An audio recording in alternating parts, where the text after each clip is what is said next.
Hello friends, my name is SP. Welcome to my channel corner to corner consultancy में।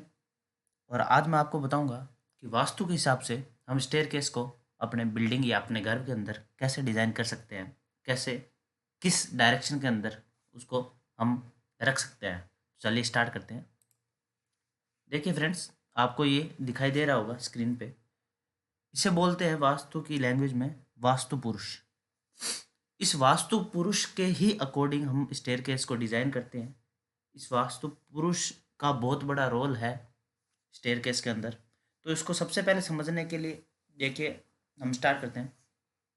ये देखिए, इसका sir है मतलब स्टेयरकेस को हम हैवी स्ट्रक्चर के रूप में मानते हैं। तो उसी के अकॉर्डिंग ही हम इसको समझेंगे। सबसे पहले ये देखिए, इसका सर है। तो सर पे कभी भी भार नहीं आना चाहिए। ये वास्तु का ही एक रूल है कि सर पे कभी भी भार नहीं आना चाहिए। ठीक है, मतलब इस शिवा के अंदर हम स्टेयरकेस को नहीं रख सकते, इसलिए मैंने यहाँ नो रखा।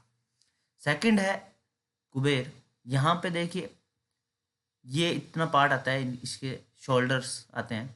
तो यहाँ भी स्टेयरकेस को रखना वास्तु के अकॉर्डिंग सही नहीं माना जाता है।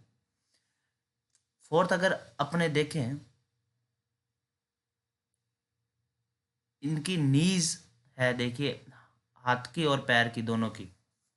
तो यहाँ मैंने जस्ट ओके ओके लिखा है, मतलब यहाँ बहुत ही माइनर ऐसी कंडीशंस होती है जहाँ हम इसको अलाउ कर देते हैं, लेकिन मैक्सिमम टाइम हम इसको अलाउ नहीं करते। सेम टू सेम यहाँ भी इधर सेम है। यहाँ भी जस्ट मैंने ओके के इसीलिए लिखा है क्यों यहाँ पे पैर और हाथ की जो नीज है वो आ रही है। फिर यहाँ मैंने लिखा है, देखो, बेस्ट। बेस्ट इसका मतलब ये है कि ये दो ऐसी पोजीशंस है जहाँ पे स्टेयरकेस को रखना बेस्ट माना जाता है। बेस्ट माना जाता है मीनिंग यहाँ पे स्टेयरकेस रखना ही चाहिए। ये सबसे अच्छी पोजीशंस होती है स्टेयरकेस रखने के लिए। थर्ड, अगर अपने राहु के अंदर यहाँ पे स्टेयरकेस रखना चाहें तो यहाँ भी गलत नहीं होगा।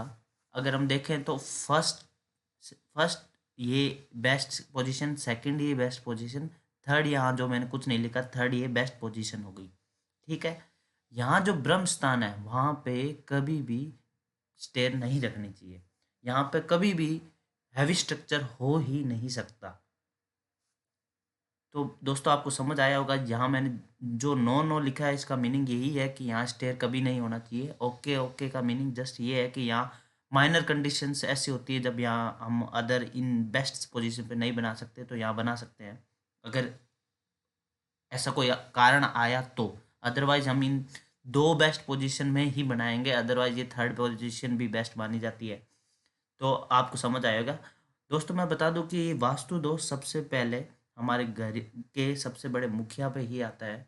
तो आपको सबसे पहले इस वास्तु को समझना बहुत ही ज़रूरी है हमारे सीनियर सिटीजन्स के लिए।